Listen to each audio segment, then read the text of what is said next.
Shalom. Tema firman Tuhan di hari ini, Alkitab bukan hanya kasih, tapi ada penghukuman. Jadi temanya Alkitab bukan hanya kasih, tapi ada penghukuman. Saudara, sangat disayangkan kurang sekali pendeta yang menyampaikan penghukuman. Amin.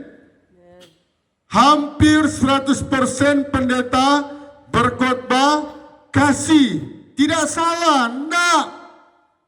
100% benar. Tetapi belum lengkap. Amin. Sekali lagi, belum lengkap.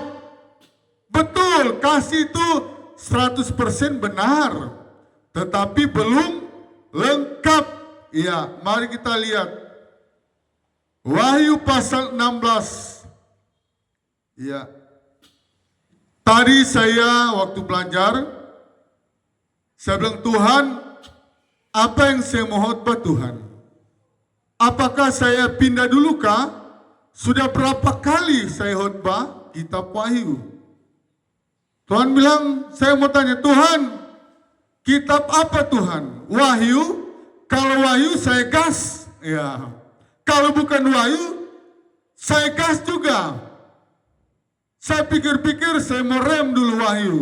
Karena sudah berapa kali saya khotbah, kitab yang paling terakhir terus, kitab Wahyu. Tetapi hari ini, tanggal 9 Desember, sore-sore, tahun 2024, saya kembali dipercaya Tuhan untuk berkhotbah kitab Wahyu. Pasal 16. Jadi temanya Alkitab bukan hanya kasih. Belum lengkap ya. Tetapi Alkitab ada penghukuman yang kekal. Jadi Alkitab bukan hanya kasih, ada penghukuman yang kekal. Ya, itu lengkapnya. Jadi bukan hanya surga yang kekal. Betul. Tetapi belum sempurna. Tetapi ada penghukuman kekal yang bernama api neraka. Bahkan penghukuman ada dua. Waktu sekarang ini belum kiamat, ditampung di Hades. Transit dulu di Hades. Tetapi sama. Orang kaya, saudara ingat dengan Lazarus? Oh Lazarus, kasih celup kau pujari. Oh bayangkan dia mengemis. Cuma satu tetes di jari. Dia mau minta supaya dia minum di jarinya Lazarus. Padahal dulu dia jijik. Wih, Lazarus ini jijik sekali. Miskin, so mengemis, so duduk di lantai, tunggu-tunggu makanan-makanan sisa yang tak tumpah. Tetapi terbalik, waktu orang kaya dan Lazarus mati, orang kaya balik mengemis kepada Lazarus. Ingat, roda terus berputar. Saudara yang pernah menjadi orang kaya, jangan sombong dan tinggi hati. Jangan kasih biar kalau ada keluargamu yang susah payah, apatah lagi dia janda tua, janda miskin. Oh, hati-hati kalau kau tidak perhatikan. Hati-hati kalau kamu tidak lihat dia. Ada 7 ayat, ke-7 malapetaka. Ya. Lembaga Alkitab Indonesia memberikan tema ke-7 malapetaka. Ayat yang pertama, saya baca untuk kita semua. Dan aku mendengar suara yang nyaring dari dalam bait suci, berkata kepada ke-7 malaikat itu. Jadi ada 7 malapetaka dan ada 7 malaikat. Dari mana? Bait suci. Bait suci itu apa? Gereja. Hello. Jadi yang malas-malas masuk gereja, yang malas-malas beribadah, jangan mimpi mau masuk surga. Mimpi saja kagak, apalagi masuk. Hello. Mimpi saja kagak lu mau masuk surga, apalagi lu mau masuk beneran. Jangan mimpi ya. Ini Alkitab yang ngomong, Alkitab yang bicara. Saya hanya penyambung lidahnya Allah. Amin. Apa yang Alkitab suruh, itu yang saya sampaikan. Apa yang Allah mau, itu yang saya sampaikan. Ya, ada 7. Pergilah, tumpahkanlah ke-7 cawan murka Allah itu ke atas bumi. Ingat ya, tema firman Tuhan Alkitab bukan hanya berisikan 100% kasih. Memang boleh dibilang 90%, saya boleh katakan 90% berita Alkitab adalah kasih. Tetapi ingat, 10% adalah berita penghakiman. Jelas? Jelas? Iya jelas. Jadi Tuhan bilang, ini kalau kita Wahyu DP nama 1x1. Seperti yang saya selalu khotbah, tidak mungkin lagi ada orang yang berkata, "Oh Pak Pendeta, tolong saya." Terlambat sudah kau datang, Pak Pendeta, iya kan? Terlambat. Waktu di dunia, pendeta sehotbah semua keluar lidah, mata semua tak cabut, teriak-teriak. Kamu bilang, cuek aja lagi. Kan saya masih kuat, saya masih pegang triliun. Wow, triliun ini. Bukan cuma miliar. Nggak perlu pendeta, nggak perlu Alkitab. Tunggu dulu. Semua agama mengajarkan kalau mati berhadapan dengan surga maupun neraka. Agama Islam yang terbesar tetap sama, mengajarkan ada surga, ada neraka. Amin. Yang beragama Islam yang mendengarkan khotbah ini. Jadi, walaupun lu pegang triliun, ada di semua bank Indonesia, bahkan kau simpan uangmu di Swiss. Banyak orang Indonesia yang konglomerat sampai simpang di Swiss, negara Swiss. Salah satu negara yang sulit diintervensi oleh negara manapun. Jadi, KPK mau cari di bank Swiss, nggak bisa dapat. Salah satu bank terkenal di negara Swiss. Jadi KPK mau terobos di sana, mental, tak balik, nggak bisa tembus. Jadi banyak konglomerat, pejabat-pejabat, supaya nggak ketahuan harta kekayaannya, simpang di negara Swiss, bank di negara Swiss. Ya, saya belum pernah ke sana, tapi saya sudah banyak kali dengar. Maka pergilah malaikat yang pertama, dan ia menumpahkan cawannya ke atas bumi. Maka timbullah bisul yang jahat dan yang berbahaya pada semua orang yang memakai tanda dari binatang itu dan yang menyembah patungnya. Jadi, orang-orang yang hidup di zaman antikristus bukan cuma dipotong-potong. Ada 7 cawan. Cawan yang pertama ini, timbullah bisul yang jahat sekali. Orang kalau banyak makan telur ayam, kalau 1 bulan dia makan telur ayam, rata-rata timbul bisul. Saudara pergi ke apotek, beli obat bisul, sembuh. Saudara kasih stop makan telur ayam, sembuh. Tetapi saudara mau cari apotek manapun, bisul yang datang dari sorga, dari Tuhan, ini penghukuman. Jadi kalau kita wahyu, dia kitab ini bahaya sekali kawan. Bro, bahaya bro. 1x1. Kalau sekarang ini tahun 2024, pintu kemurahan masih terbuka bro.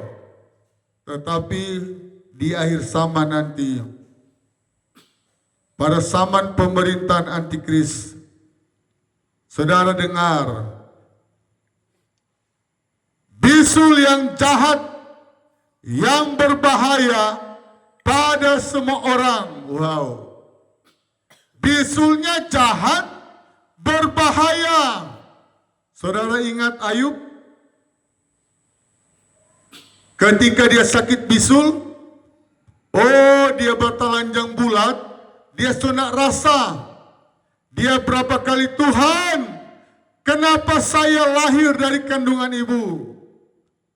Salah satu hamba Tuhan yang diuji oleh Tuhan, penyakit yang paling mengganaskan, mematikan adalah Ayub. Dan sakit yang ada pada Ayub itu sakitnya boleh saya bilang cuma 20% lah dari, kalau perbandingan dengan kitab Wahyu ini. Sakit bisulnya tak tertahankan sakitnya. Saudara rasa-rasanya mau bunuh diri. Tetapi kalaupun saudara bunuh diri, maut diangkat. Inilah penghukuman. Kenapa Tuhan ciptakan penghukuman? Karena Tuhan itu adil. Kalau tidak ada penghukuman, kalau tidak ada penyakit AIDS, oh manusia kebar siang malam, 1 tahun tinggal di bar, oh enak kok. Dosa paling enak di dunia ini, masuk ke bar, pergi pagi, pulang pagi. Pergi malam, pulang malam. Bahkan 1 minggu ada di bar. Tetapi kenapa orang takut kalau terlalu lama? Karena ada penyakit AIDS. Sedangkan ada penyakit AIDS, manusia ini punya kegatelan ini ya. Kegatelannya memang gatal bete dong bilang. Iya. Gatal banget re. Jadi saudara, penyakit yang pertama, malapetaka pertama yang dikirim dari sorga adalah, yang diluaskan oleh Bapa di sorga adalah penyakit bisul, ya, yang jahat, yang berbahaya pada semua orang yang memakai tanda dari binatang itu. Tanda waktu saya khotbah di kitab Wahyu 666. Di Amerika ada toko yang sangat besar, 666. Saudara yang pernah ke Amerika akan lihat ini.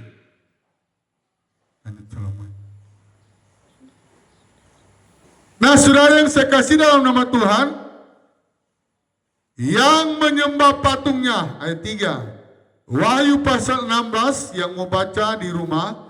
Wahyu pasal 16, ada 7 ayat yang saya khotbah. Ayat yang ketiga. Dan malaikat yang kedua menumpahkan cawannya ke atas laut. Ini cawan yang kedua, malapetaka yang kedua. Baru dia tema saja angker sekali. Ketujuh malapetaka. Wow, gawat. Ayat yang ketiga, maka airnya menjadi darah. Wah, ini malapetaka yang berikut. Airnya menjadi darah.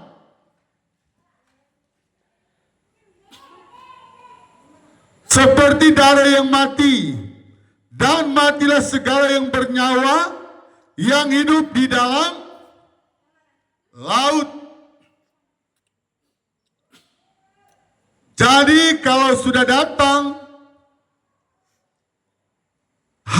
pendekatan hari kiamat, ini laut yang ada di pantai Hamadi semuanya ikan apa? Ekor kuning, bobara, apalagi semua ikan-ikan mati semua. Mati. Ini Alkitab yang mencatat. Iya. Yang bernyawa yang hidup dalam laut. Ini malaikat yang kedua. Matilah segala yang bernyawa yang hidup di dalam laut. Jadi saudara-saudara yang Tuhan Yesus kasihi, ingat, jangan seenaknya kita berbuat dosa. Kalau firman Tuhan sudah datang di telingamu, Wahyu selalu berkata, barang siapa bertelinga hendaklah dia mendengar, kecuali yang tuli. Yang tuli pun Tuhan bisa menghukum mereka. Ada penghakiman kalau mereka tuli tapi berbuat baik. Tapi rata-ratanya justru orang yang tuli yang sedikit sekali berbuat dosa. Tetapi yang dua telinga lengkap, coba saudara lihat, yang ada di kursi roda biasanya paling sedikit sekali berbuat dosa. Betul tidak? Makanya kitab Wahyu keras sekali kawan. Hidup di Jayapura keras kawan. Hidup di Jayapura.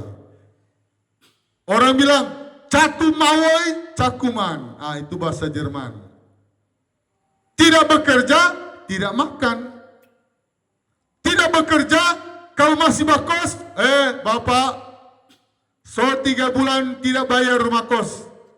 Bapak boleh cari kos di tempat lain. Wah, apalagi kalau 1 bulan 2 juta, barasa kawan. Bro, barasa.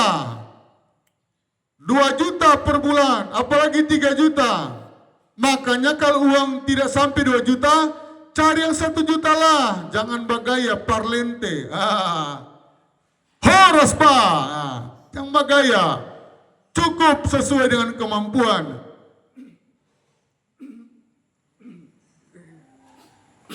Ayat yang keempat, dan malaikat yang ketiga menumpahkan cawannya atas sungai-sungai dan mata air, dan semuanya menjadi darah. Wah, bukan cuma laut bro, sungai dihukum Tuhan.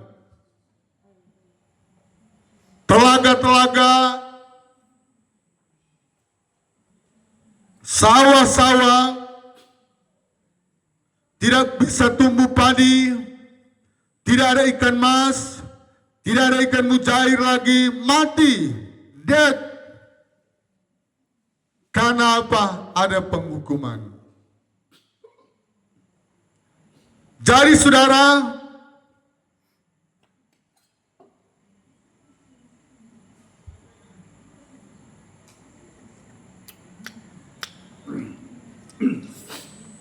jadi yang mau bertobat silakan. Tapi yang mau masuk dalam pemerintahan antikris silakan. Malapetaka demi malapetaka. Penghukuman demi penghukuman. Saudara yang jago makan mujair, ikan mujair bakar, kau sudah yang binasa nanti. Jadi kalau mau suka makan mujair, bertobat. Karena mujair akan mati semua. Yang suka makan dada tuna, kau juga tidak bisa makan lagi. Kamu tidak bisa makan dada tuna karena malapetaka ini. Bobara, apalagi bobara, tidak bisa. Pokoknya makan makanan yang terenak. Apalagi suntung, apa itu? Cumi-cumi. Tidak bisa. Mati semua. Nah saudara yang saya kasih ayat yang kelima. Dan aku mendengar malaikat yang berkuasa atas air itu berkata, ada malaikat yang ditugaskan oleh raja di atas segala raja Yesus Kristus namanya, ada malaikat yang kepala bidang dia mungkin ini ya, atau kepala dinas di air ini ya. Saya pakai bahasa yang saudara mengerti. Kepala dinas kah? Iya betul, kepala dinas perairan. Nah, saudara yang saya kasih dia berkata, ayat 5, adil engkau. Ini huruf besar adalah raja di atas segala raja. Engkau yang ada dan yang sudah ada, Alfa dan Omega.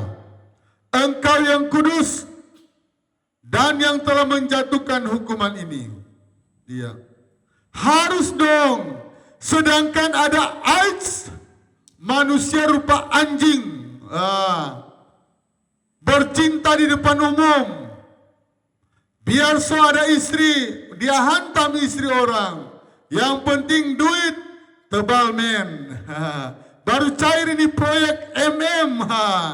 Jadi kesempatan masuk di bar, masuk di timung, rasa semua. Nanti so kena AIDS, baru minta-minta ampun. Nanti kurang apa berobat di rumah sakit terus. Oh, ada sakit malaria pak. Padahal AIDS yang menghantam dia. Itulah orang-orang yang bebal. Hello. Ya, ayat yang ke-6. Karena mereka telah menumpahkan darah orang-orang kudus. Oh, yang bunuh-bunuh pendeta di Jawa sana, ada bagiannya di hari penghakiman. Hello, engkau yang masih hidup yang pernah bunuh pendeta, kerusuhan di situ Bondo tahun 99, kerusuhan pertama, silakan bertobat. Kalau mau, pendeta nggak pernah maksa loh, ya kan? Kalau lu mau bertobat, silakan. Tapi kalau tidak, Tuhan akan tunggu kau. Tuhan akan tunggu bro di hari penghakiman. Iya, ini luar biasa. Ya, ada 7 malapetaka yang akan berkenalan dengan engkau. Karena engkau telah menumpahkan darah orang-orang kudus dan para nabi, engkau juga telah memberi mereka minum darah. Oh, ternyata di hari kiamat nanti darah dibalas dengan darah. Kalau hari-hari ini Tuhan Yesus kasih kesempatan, Tuhan Yesus buka baik-baik pintu kemurahan Allah. Yang pernah bunuh pendeta di Jawa sana, yang pernah bunuh pendeta di kerusuhan di Poso, bertobat bro, bertobat. Kami tidak menghakimi engkau, enggak. Kami pendeta bukan hak kami. Kami enggak membalas pendeta kami sama-sama dibunuh di Poso. Kami enggak mau balas bro. Teroris-teroris bertobat. ISIS yang ada di Irak sana bertobat.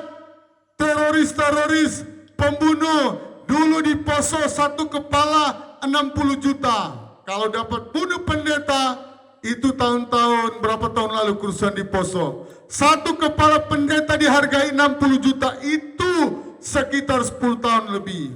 Kalau diuangkan sekarang mungkin 100 juta lebih atau 120. Saudara harus bertobat. Harus bertobat.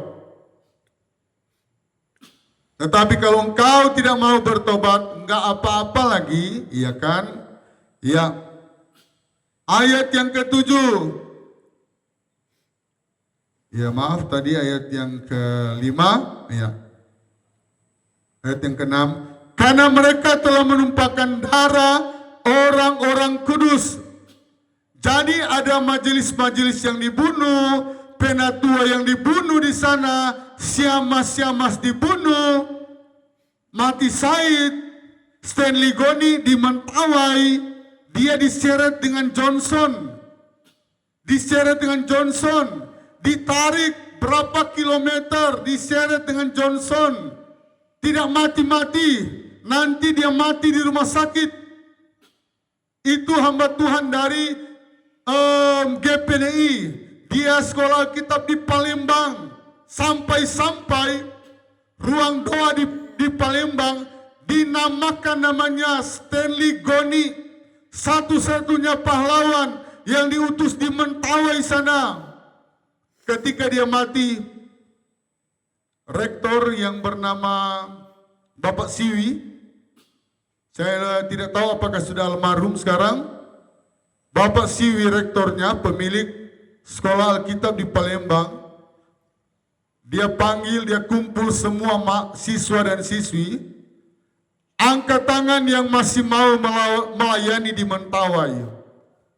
Karena Stanley Goni sudah mati syahid di sana.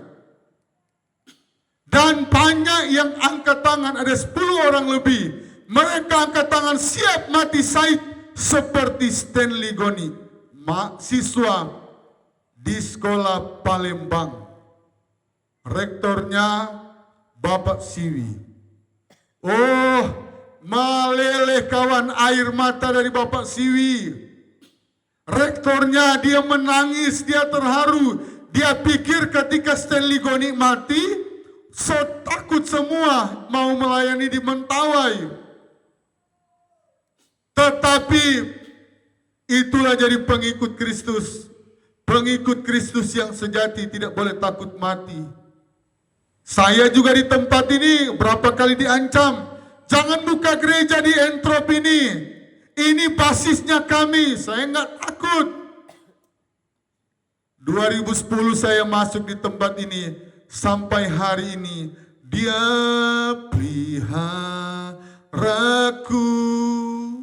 Tuhan peliharaku, Tuhan penjagaku, penjaga Israel, tidak pernah tertidur, tidak pernah terlelap. Satpam kalau dia menjaga 8 jam dia sudah lelah. 7 jam dia menjaga. Kalau dia masuk jam 8 pagi, jam 4 sore dia kurang mau tunggu-tunggu tuh jam 5. Di jam yang ke-8 dia sudah capek. Tetapi penjaga saya, penjaga saudara yang ada di Pulau Jawa yang tertekan. Saya 3 tahun sekolah dan saya bekerja di Jawa, saya tahu engkau tertekan. Sampai hari ini banyak kali terjadi penutupan gereja di Jawa. Hello, saya katakan orang Kristen tidak boleh membalas. Berkati mereka, doakan mereka.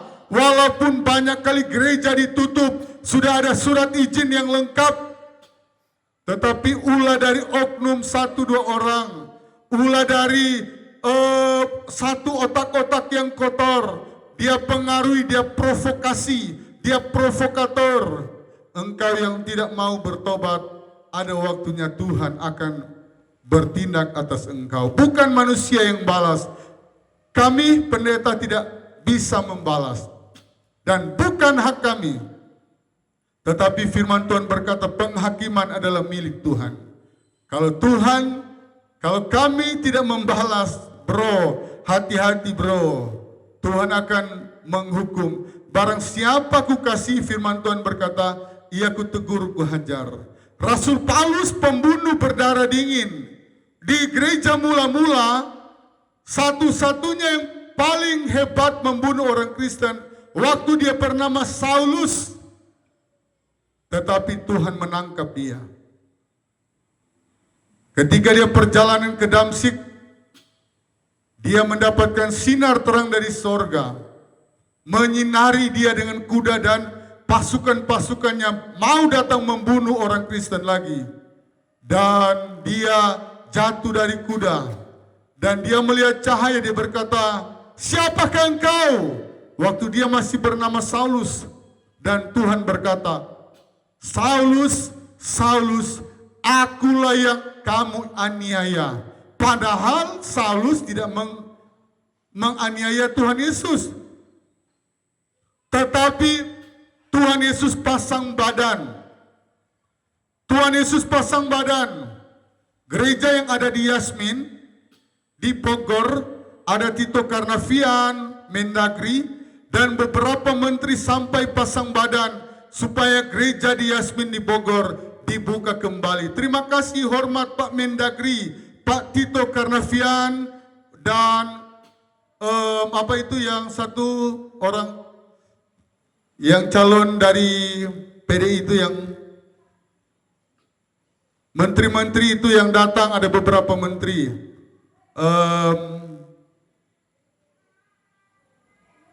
Yang mencalonkan, ya saya lupa. Ya, kita balik ke firman Tuhan ini. Saudara yang Tuhan Yesus kasih, ayat yang ke-6, tinggal 2 ayat lagi.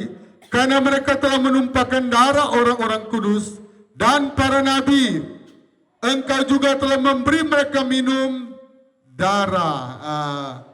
Jadi Tuhan akan balas mereka yang bunuh orang Kristen, mereka akan minum darah. Ya, hukuman mereka khusus, ternyata ada penghukuman khusus yang menyiksa hamba-hamba Tuhan, yang menyiksa satu pastori, pengerja disiksa di situ Bondo. Ada satu keluarga dengan satu pastori dibunuh hidup-hidupnya, dibunuh, ya dibakar hidup-hidup maksudnya.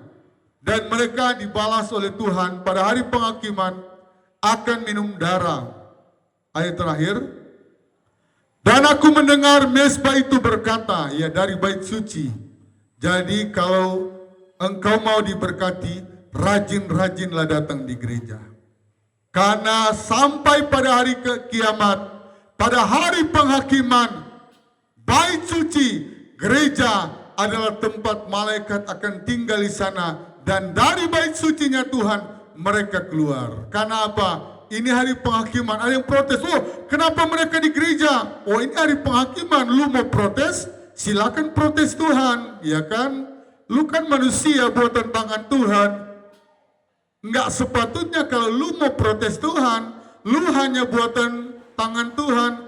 Engkau pejunan, ku tanah liat, bentuk jadikan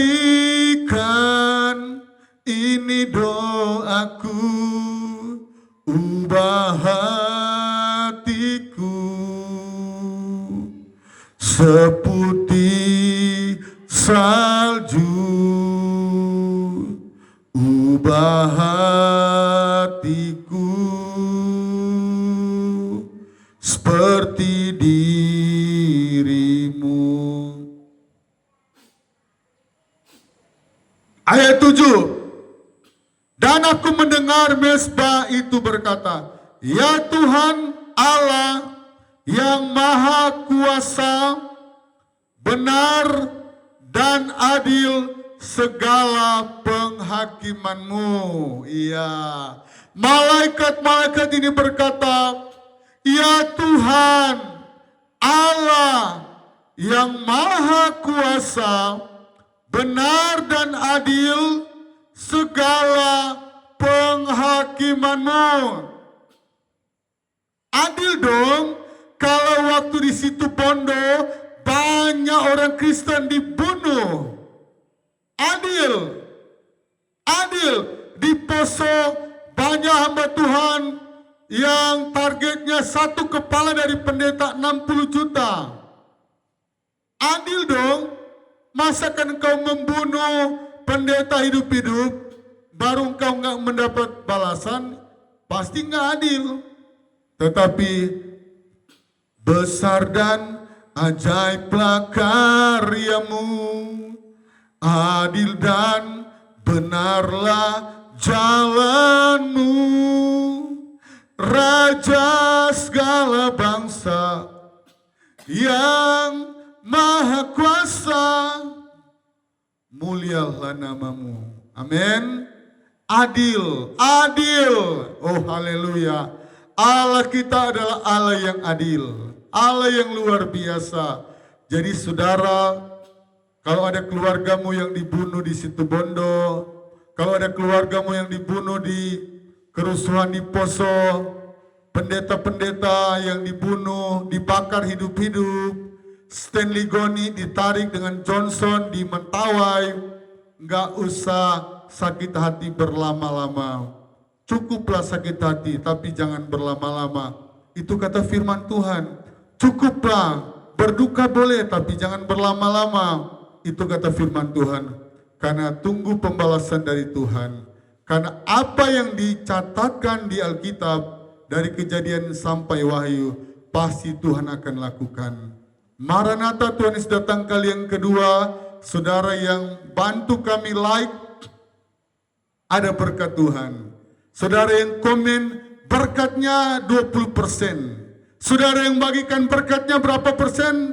50%. Tetapi saudara yang nonton sampai habis, berkatnya 100%. Berkatnya nilai 10. Engkau sudah like, engkau sudah subscribe, engkau sudah komen, engkau sudah bagikan, dapat nilai 5. Tetapi kalau mau dapat nilai 10, engkau nonton sampai habis dan praktekkan firman Tuhan. Kalau saudara praktekkan firman Tuhan, saudara akan diberkati dengan luar biasa. Walaupun saudara terancam bangkrut, kesaksian dari pendeta Debbie Basir, 500 miliar dia bangkrut. Ini bukan 500 juta bro, 500 miliar Tuhan mampu pulihkan. Sebab apa? Bagi Tuhan tak ada yang mustahil. Amin. Bagi Tuhan tidak ada yang mustahil. Hanya manusia yang berkata mustahil. Oh, nak mungkin 500 miliar ini mau ambil uang dari mana? Pada waktu itu kalau tidak salah terjadi yang namanya apa? COVID. Tetapi Tuhan tidak terpengaruh dengan COVID. Hanya manusia yang perusahaannya gulung tikar banyak. Dan di hari-hari ini perusahaan Alibaba di Amerika, perusahaan-perusahaan besar banyak yang gulung tikar, banyak yang bangkrut. Masa-masa yang sukar yang dicatat oleh firman Tuhan sudah ada di depan mata. Mari setia kepada Tuhan, cari Tuhan, berdoa kepada Tuhan, jangan mengandalkan manusia. Terkutuklah kalau kamu mengandalkan manusia. Tuhan Yesus memberkati.